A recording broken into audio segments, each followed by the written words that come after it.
Bom, boa noite a todos.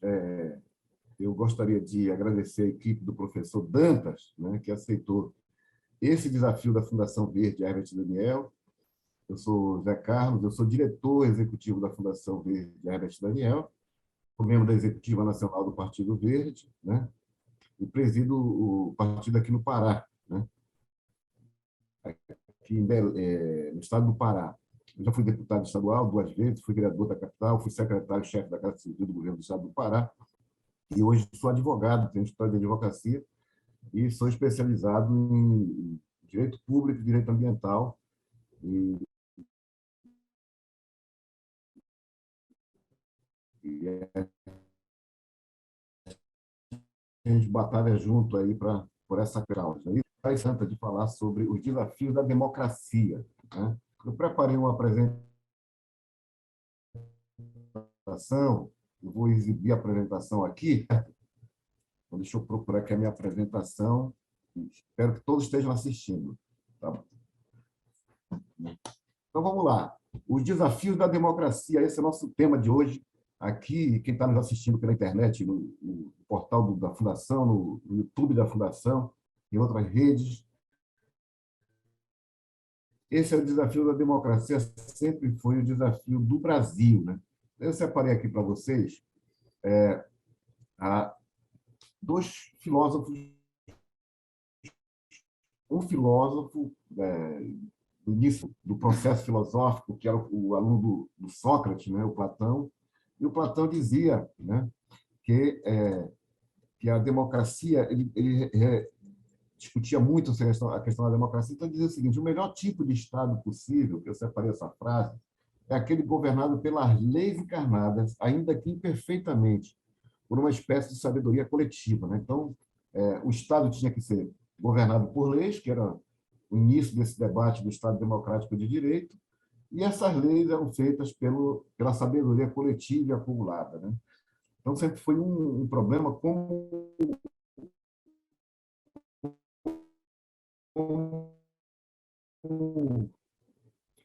porque eu sei que obedecer leis. E aí o Rousseau vem e nos diz o seguinte: os homens poderão viver em liberdade se viverem conforme as regras que criaram para si mesmos. Isso significa que devem ser cidadãos de um Estado no qual façam as suas próprias leis, numa democracia. Então, nós estamos tendo aqui no Brasil um debate agora, ultimamente, sobre a questão da vacina, né? O Estado vem e diz: olha, todos têm que se vacinar. Então, todo mundo tem que se vacinar, e quem não se vacinar não vai ser obrigado, ninguém vai entrar na casa das pessoas e pegar as pessoas para vacinar. Mas essas pessoas que não querem se vacinar, elas vão perder parte da sua liberdade, inclusive de frequentar lugares públicos, de frequentar de ter acesso a emprego público. Então, essa é um pouco do que o Rousseau vinha falando, que no contrato social do Rousseau a gente vai ter exatamente isso: todas as pessoas cedem parte da sua liberdade para fazer o Estado, né? Para que o Estado possa cuidar do coletivo, do bem comum, da cidadania, das pessoas de modo geral. Então, quando você cede parte da sua liberdade, é para que o Estado trabalhe o bem comum, o bem coletivo. No Brasil, não só no Brasil, mas em quase todos os estados do mundo afora, há sempre uma guerra entre o Estado e a liberdade das pessoas. Sempre o Estado quer avançar um pouco mais sobre a liberdade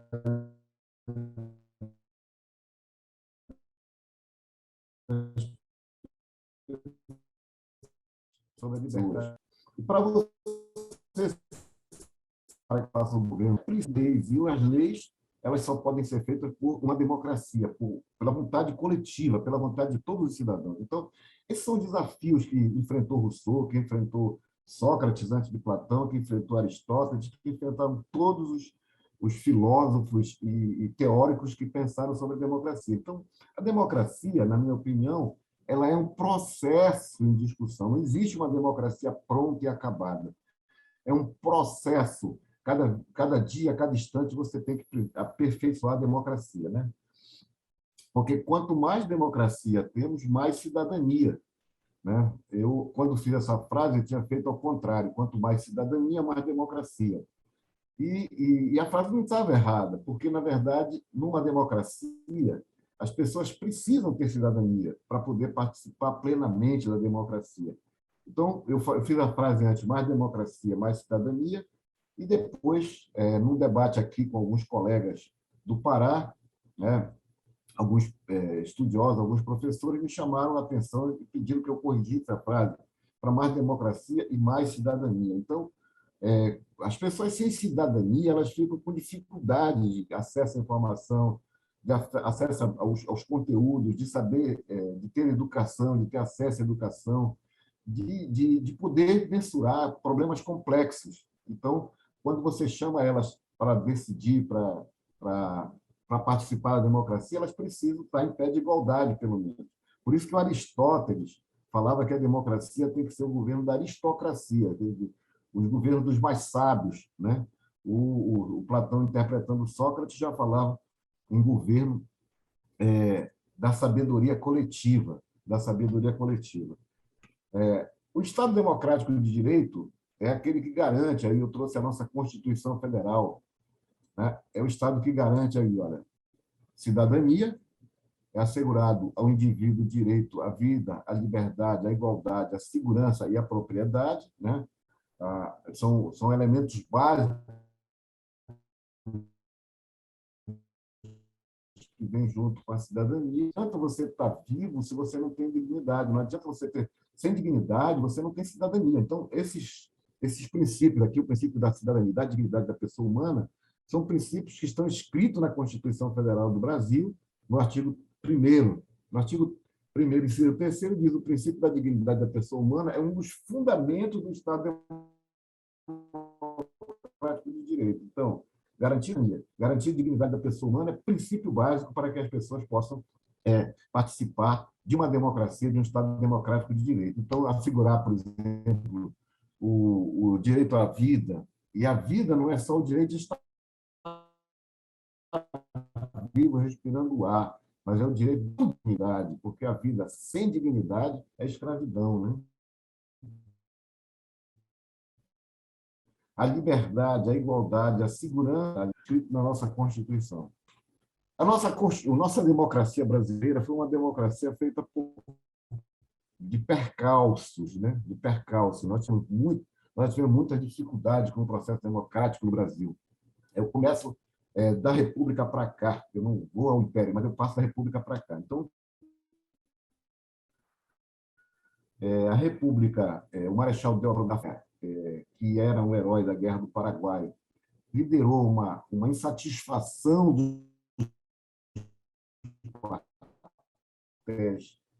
dos quartéis, né, com problemas, porque tinha decretado a liberdade dos escravos, você tinha problema dos cafeicultores, dos pecuaristas. Então, havia muito problema no Brasil do ponto de vista econômico. E sempre que nós temos problemas econômicos no Brasil, nós encontramos uma crise, e a crise permite que se tenha dificuldade na democracia. Então, o Marechal Floriano Peixoto aceitou declarar, participar do movimento que depois deu na República. Hoje nós sabemos que ele nunca usou a frase Proclamação da República. A frase Proclamação da República só foi dita numa carta à noite na Câmara dos Vereadores do Rio de Janeiro. Então, realmente ele não queria a República, até porque ele era amigo do imperador Dom Pedro II, mas o movimento era forte, ele saiu da cama, foi tirado da cama para participar do movimento, ele participou do movimento e declarou, e aí começou a República no Brasil, né? Ele renunciou, o Marechal da Fonseca renunciou. A Constituição da época dizia que, na renúncia dele, resolveu segurar o mandato e não cumpriu o que estava na Constituição. Então, nós tivemos esse primeiro percalço logo no início da nossa República, né? Depois veio a Revolução de 30, né? Porque começou uma dobradinha no Brasil, um acordo entre São Paulo e Minas. Ora o governo era de São Paulo, ora o governo era de Minas, então a chamada República do Café com Leite, né? E aí, quando houve a quebra da Bolsa de Nova York, uma crise geral no mundo, e o Brasil atingido por essa crise, já tinha crise política antes, né? Havia desavença entre a oligarquia de outros estados, a oligarquia paulista e mineira, né? E isso permitiu que se fizesse um processo de nova revolução no Brasil, que foi a Revolução de 30, né? Com o apoio dos tenentes, e se declara, nesse momento, o fim da velha República, com Getúlio Vargas chegando ao poder, né? O Getúlio Vargas chegando ao poder.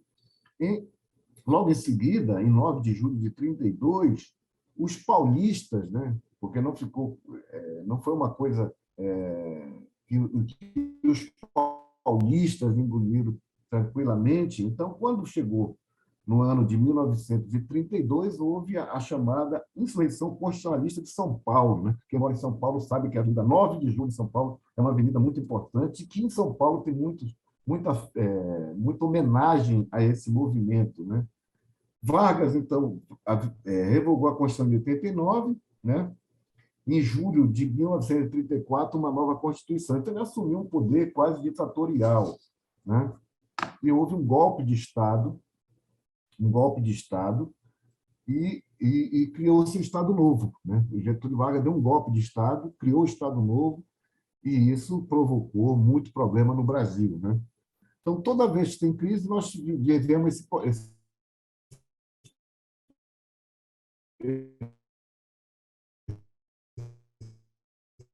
processo todo. Foi eleito, participou da eleição e cometeu suicídio, né? Cometeu suicídio. Quando ele comete o suicídio, ele, segundo dizem, ele, com esse gesto, ele evitou mais um golpe militar no Brasil, mais um golpe militar, mais um golpe contra a ditadura. Nessa época, o Getúlio Vargas tinha sido eleito, era um governo democrático, um governo eleito pelo povo, de acordo com a Constituição. A Constituição que tinha sido feita, inspirada na Constituição de Weimar, na Constituição da Alemanha, uma Constituição que foi muito festejada no mundo, uma Constituição com muita liberdade. Então, o Getúlio Vargas foi ao suicídio, né? Então, após o suicídio do Getúlio Vargas, o Brasil elege Juscelino Kubitschek. O Juscelino toma posse diante de um contragolpe, porque havia essa possibilidade de golpe aí com Getúlio Vargas, né? Houve 2 golpes durante o governo, 2 tentativas de golpe durante o governo do Juscelino, que foi Jacareacanga e Aragaças, né? Então, ele governou com uma crise muito grande. Depois do Juscelino, nós tivemos o João Goulart. O João Goulart, que renunciou ao mandato numa tentativa de obter mais poder. Então, ele ameaçou, ele tinha um vice, que era o João Goulart, e o vice, o João Goulart, era tido como uma pessoa ligada aos movimentos sindicais, ligados a partidos socialistas, né? Ele aproveitou que o João Goulart estava na China e acenou para os militares que, se ele renunciasse, o João Goulart assumiria e faria um governo ligado à China ou ligado a Moscou, né, naquele velho temor comunista que hoje nós estamos vendo claramente colocado no Brasil novamente. Toda vez que a elite se sente aperreada no Brasil, ela saca da cartola o medo do bicho-papão chamado comunismo, né? Então, o comunismo vai assumir, nós temos aí a questão da vacina, isso não é novo no Brasil, sempre foi sacado pela elite essa situação para que amedrontasse uma parte da elite nacional, e essa elite nacional apoia golpe no Brasil. Então, o Juscelino, o João Goulart renuncia, fizeram uma manobra e criaram um primeiro-ministro, foi o Tancredo Neves, para evitar a posse do João Goulart.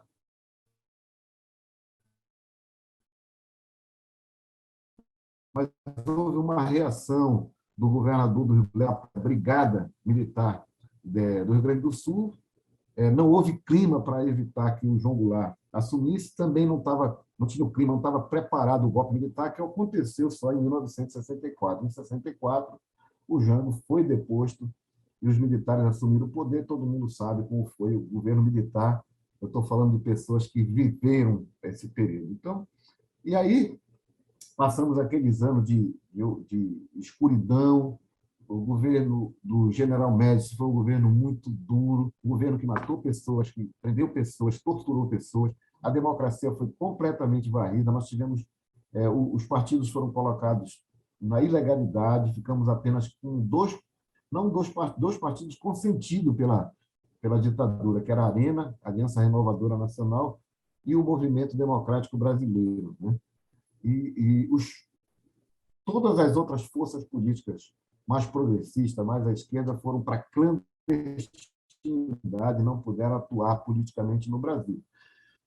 A sociedade civil brasileira se organizou, reagiu, e durante os últimos momentos do governo do presidente João Batista Figueiredo, nós tínhamos uma inflação altíssima no Brasil, uma crise de desemprego, uma crise violenta, a própria elite estava perdendo dinheiro, perdendo divisas, o Brasil está endividado junto ao FMI, né?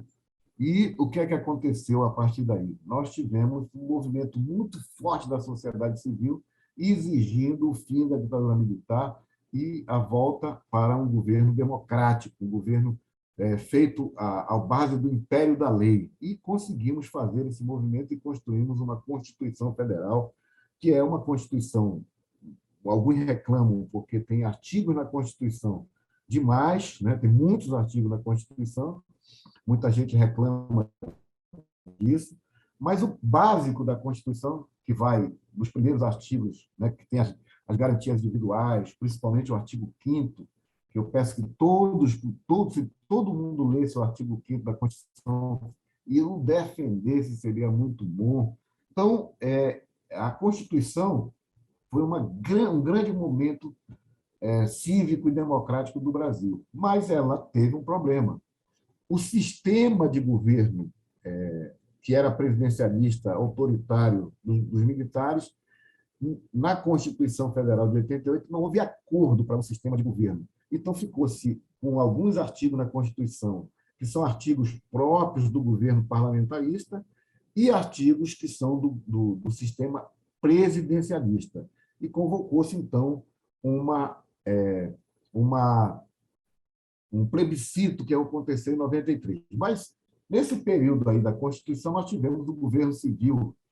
A eleição foi indireta, elegeu-se o Tancredo Neves de forma indireta, ele falece antes de tomar posse e seu vice assume, que foi o presidente Sarney. Então, a Constituição de 88 surgiu nesse momento. Após o governo Sarney, nós tivemos a primeira eleição direta no Brasil, com muitos candidatos, com muito debate, e nessa eleição elegeu-se o senhor Fernando Collor de Mello, que elegeu numa disputa com o presidente Luiz Inácio Lula da Silva. E ele dizia que o Lula, se fosse eleito, seria o comunismo no Brasil, que ele ia tomar a propriedade das pessoas, que ele ia confiscar a poupança do povo brasileiro, mas foi exatamente isso que ele fez ao tomar posse. Ele confiscou toda a poupança do povo brasileiro. O Fernando Collor fez isso, né?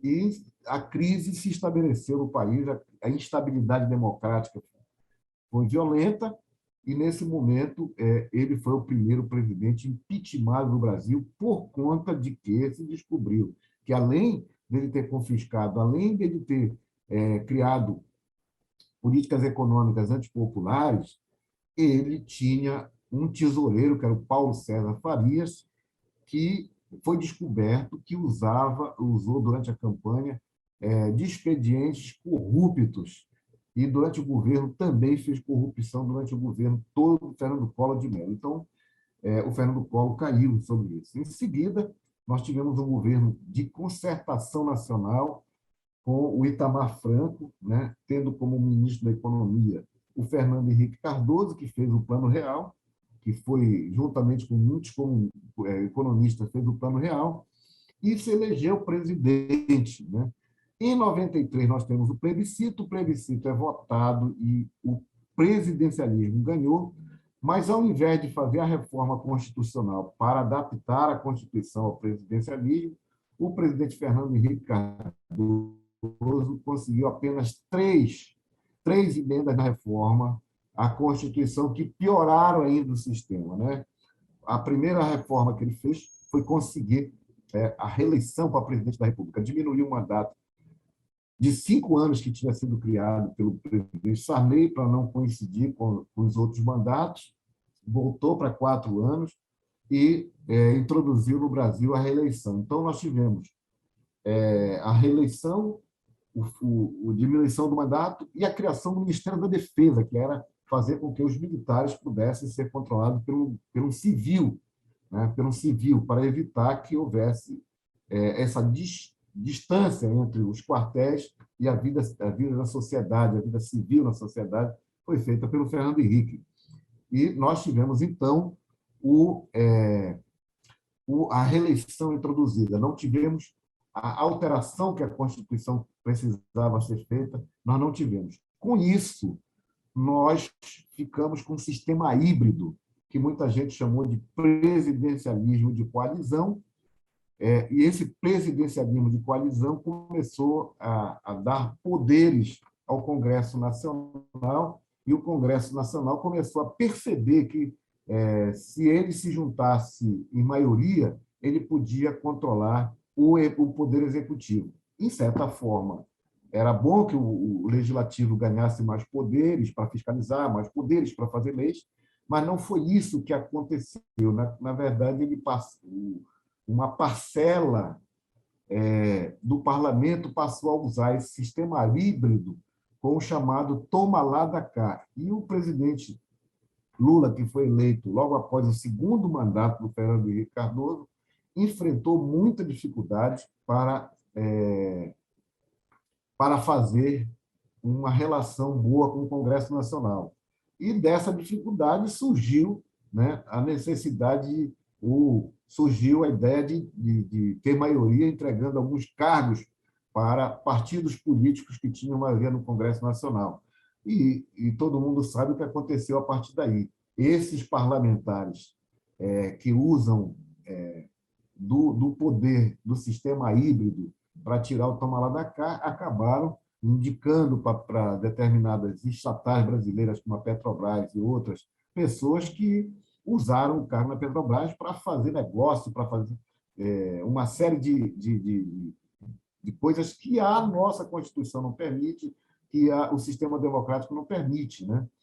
E aí nós tivemos, então, o presidente Lula tendo que responder uma série de processos, mas as pessoas que participaram, os deputados que fizeram, os senadores que fizeram uso desse sistema presidencialista, só aperfeiçoaram o sistema. E quando o presidente Lula passou o mandato para a presidente Dilma, a presidente Dilma passou a ser muito mais chantageada do que o presidente Lula, e deu no impeachment por uma razão pueril, que encontraram uma pedalada fiscal, já que não tinha outro argumento para poder tirar a presidente do poder.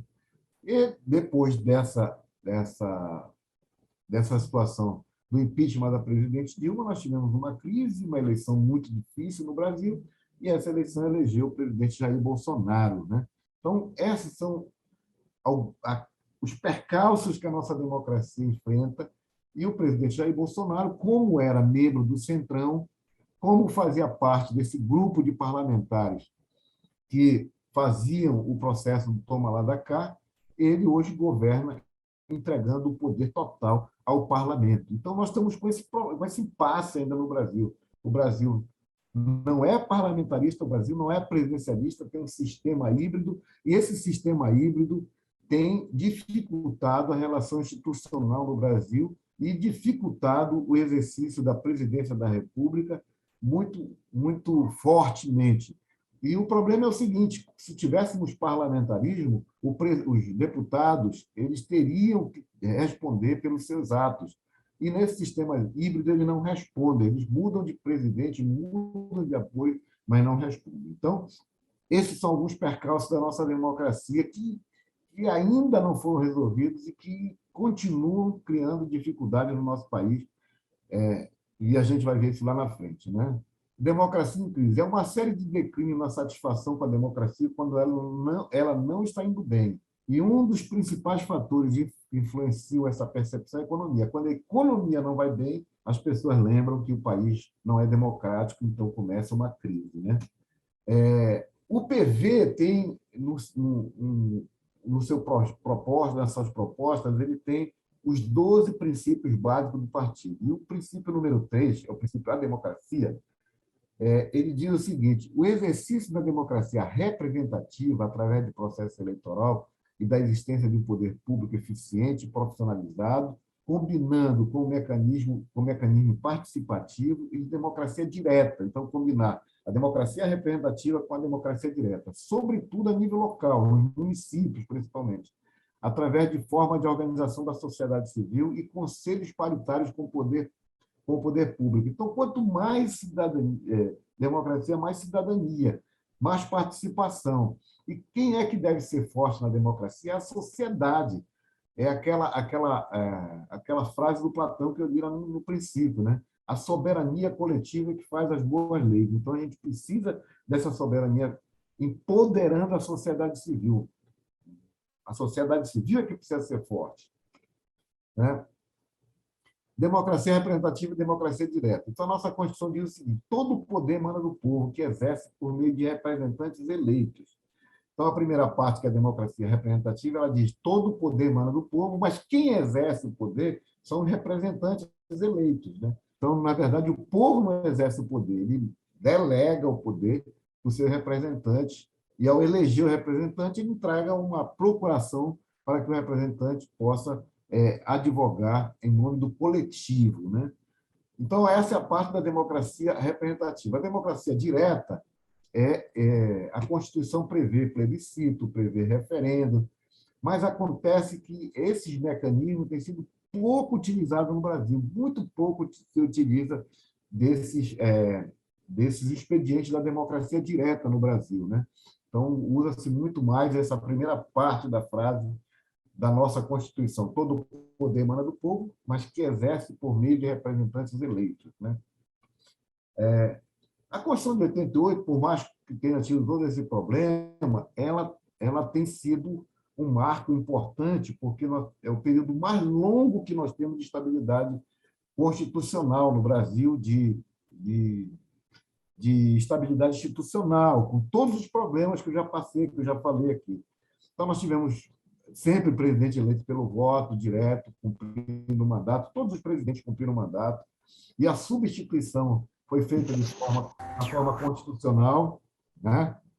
O Congresso Nacional está funcionando sem interrupção, o Judiciário é atuante e a Força Armada está fora da política. Embora, neste último governo, houve uma tentativa de enfraquecer o Congresso Nacional primeiro, depois houve uma tentativa de enfraquecer o Poder Judiciário, principalmente o Poder Judiciário.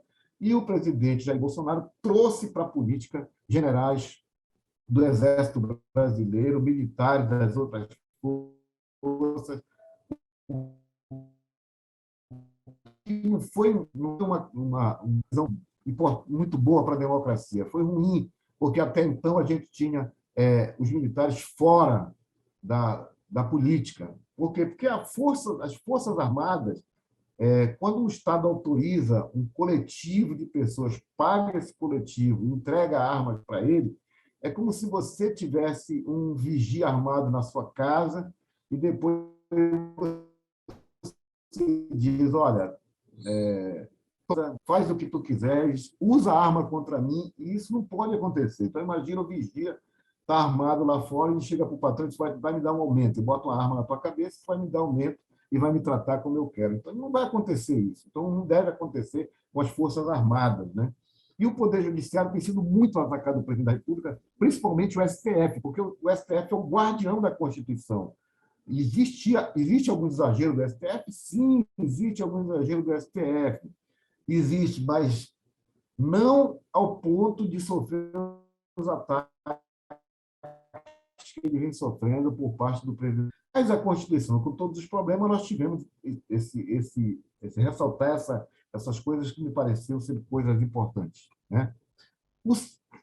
Nós temos essa situação, mas de positivo, mas tem uma situação negativa. O sistema é semipresidencialista, há uma disfunção estrutural, disfunções estruturais e funcionais no sistema político e a representatividade com baixa legitimidade. Aí eu vou me deter um pouco aqui com você, rapidamente, para dizer o seguinte: o nosso sistema político, até hoje, nós não conseguimos fazer uma reforma política no Brasil que permitisse que a democracia funcionasse plenamente. Porque aqueles princípios que eu falei, cidadania e dignidade da pessoa humana, nós temos dificuldade porque, no caso do Estado do Pará, aqui no caso do Brasil, pelo menos 60% aqui no caso do Pará, quase 60% das pessoas vivem com menos de meio salário mínimo, né? Com menos de meio salário mínimo. E você tem, no Brasil, um problema seríssimo de acesso à informação no Brasil. As pessoas têm muita dificuldade de ter boas informações. E agora, com a internet, com as fake news, ficou mais difícil ainda. E o sistema representativo no Brasil, ele teoricamente parece ser um sistema interessante, mas ele não funciona na prática. Como é que o sistema foi pensado? Primeiro, as pessoas não têm acesso a um conteúdo de informação para discutir ideologia política. Então, as pessoas, o pessoal do povo, por exemplo, não tem como diferenciar, muitos deles não têm como diferenciar um partido de direita, um partido de esquerda, o que é um comunismo, o que é o socialismo, o que é uma ideologia liberal, o que é uma ideologia social-democrata, o que é uma ideologia nacionalista. Não se tem esse processo na cabeça das pessoas. É muito difícil para o povo, principalmente no povo brasileiro, onde 60% da população brasileira nunca leu um livro, nunca leu um livro. E quem leu, a maioria leu por obrigação escolar ou por obrigação religiosa. E a maioria das pessoas que leram livro quase sempre não consegue interpretar direito o que estão lendo. Então, um sistema assim, a representatividade tem baixa legitimidade. E o sistema político foi pensado para esse Brasil. Então, a ideologia se daria pelo partido político. Então, eu me filio a um partido de esquerda, as pessoas sabem que eu sou de ideologia de esquerda. Eu me filio a um partido de centro, as pessoas sabem que eu sou do partido de ideologia de centro. E assim por diante. Então, esse é a primeira porta. As pessoas só entram no cargo público no Brasil se for pelo partido político. E os partidos políticos têm um programa, têm uma ideologia, e as pessoas deveriam se pautar pela ideologia partidária para escolher o candidato. Então, eu sou ambientalista, eu sou verde, eu não tenho como escolher um candidato liberal, porque um candidato liberal tem dificuldade de regulação, tem dificuldade de freios e contrapesos, e sem freios e contrapesos eu não tenho como regular a atividade do licenciamento ambiental e fazer com que as pessoas empreendam com responsabilidade. Então, eu tenho que entender isso para poder votar. Então, o primeiro crivo é o crivo dos partidos políticos. Então, o eleitor não precisava saber tudo de ideologia, bastava ele ter a referência partidária para poder escolher o candidato daquele partido que seria próximo daquilo que ele pensa, do mundo que ele almeja, do sonho de sociedade que ele quer. Então, esse é o primeiro crivo. O segundo crivo é o crivo da justiça eleitoral. Então, a justiça eleitoral, ao registrar esse processo, se ela responde processo penal, se ela responde processo por improbidade administrativa, se ela cumpriu a lei da ficha limpa. Então, esses são dois crivos que tem no nosso sistema. Mas esses dois crivos no nosso sistema não funcionam. Por quê? Nós temos mais de 30 partidos no Brasil. Nós temos mais de 30 partidos no Brasil. Nós temos partidos que dominam o Congresso Nacional. E esses partidos, na hora de fazer a legislação, eles fazem a legislação para beneficiar a sua maioria, para se manter sempre com o número de parlamentares no Congresso Nacional para poder decidir quais são as regras do processo político e do processo eleitoral.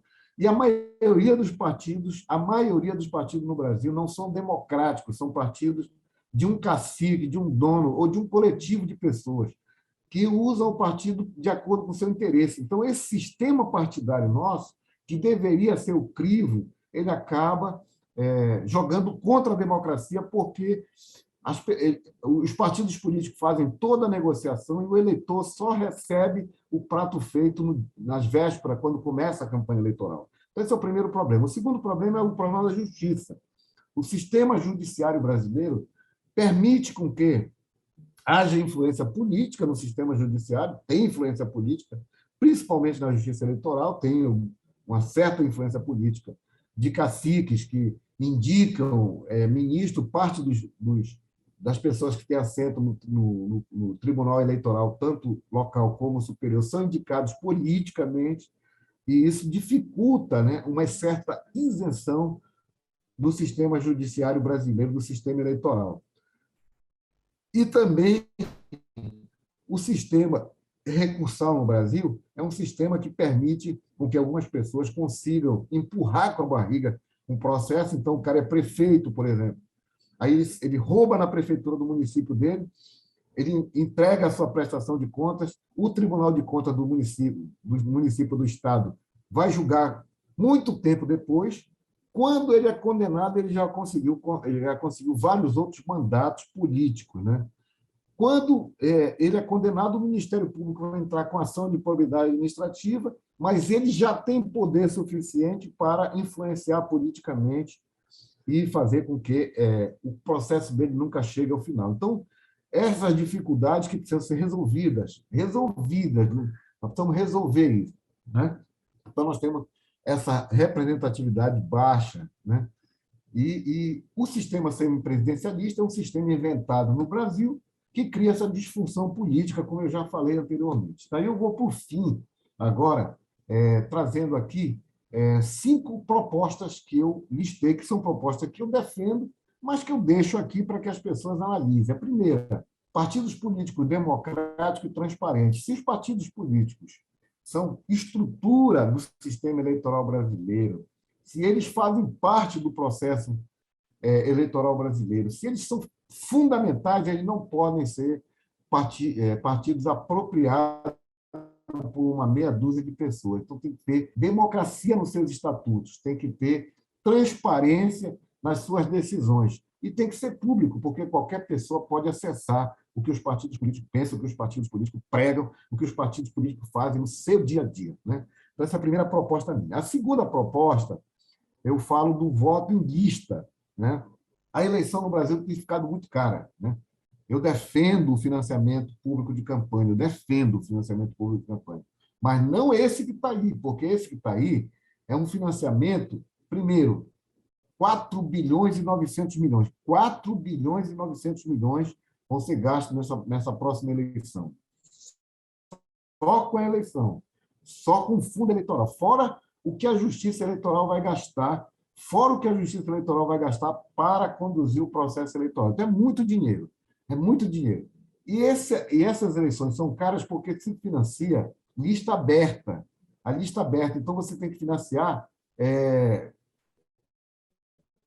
vamos dizer, aqui no Pará eu tenho 18 deputados federal. Então, se 10 partidos lançarem 18 candidatos, são 180 candidatos. Vai financiar 180 candidatos. Então, financiar 180 candidatos não tem dinheiro que chegue. Não há dinheiro que chegue. E mais, né? Com o voto em lista, os partidos vão ser obrigados a ser democráticos e transparentes, porque se o partido não for aberto, ele não consegue fazer sua lista interna. Então, se ele for só de cacique, vai ficar a família do cacique lá, e essa família não vai conseguir ter uma lista para a eleição. E quando você vota em lista, você vota em ideologia, vota em programa. Então, você, em vez de votar várias vezes, você vota na lista. E financiar a lista é financiar, por exemplo, em vez de financiar 180 candidatos no Pará, eu financiaria apenas 10 listas. Aí o custo seria muito menor do que o custo que hoje a gente enfrenta. Quem paga sou eu, quem paga é a cidadania, quem paga é você. Então, esse é um momento fundamental. O terceiro ponto que eu defendo é o fim da reeleição, né? Esse negócio não é só o fim da reeleição para presidente da República, é um limite para a eleição de parlamentar. Tem parlamentar que está no Congresso Nacional há muitos anos, e a democracia pressupõe alternância de poder. Quanto mais tempo um presidente da República, um governador, um prefeito fica no poder, mais tentáculos ele cria para distorcer a democracia. Ele começa a ter relações políticas, relações econômicas no município dele, que ele vira uma força política imbatível. Então, nós temos que ter o fim da reeleição. A quarta proposta minha é o parlamentarismo, né? O parlamentarismo ele é fundamental. Por quê? Porque no parlamentarismo, toda vez que o governo não está dando certo, toda vez que o governo entra em crise, cai o Congresso Nacional inteiro. Você faz nova eleição, não é como agora, que eles criam a crise para se beneficiar, para crescer e para ter mais poder. Então, nós temos que trabalhar essa discussão do parlamentarismo. E acho que a democracia direta, mais democracia direta, é importantíssimo. Nós temos muitas decisões no Brasil que são decisões terríveis que mexem com a família, que mexem com a vida interna das pessoas, sem que a sociedade seja consultada, e isso cria problema, e as pessoas ficam enfrentando a legislação, e a legislação perde legitimidade. Então, por exemplo, vou dizer alguns temas aqui que são polêmicos. Casamento, união civil no Brasil. Se tiver uma legislação para isso, ela precisa ser referendada pela sociedade. É fundamental que seja, porque a sociedade pode dar garantia para que essa legislação ela se torne uma legislação legítima. O Estatuto da Criança e do Adolescente foi referendado. É muito importante que isso aconteça. Bom, tem uma série de outros assuntos que são assuntos assim que mexem com a pessoa, mexem com o dia a dia da pessoa, e não é justo que os deputados sozinhos lá no Congresso Nacional resolvam. Eles podem fazer a lei, mas eles têm que pedir o referendo da lei. Por exemplo, se esse fundo eleitoral fosse votado lá no Congresso e referendado pela população, vocês acham que passaria? Com certeza não passaria. Com certeza não passaria.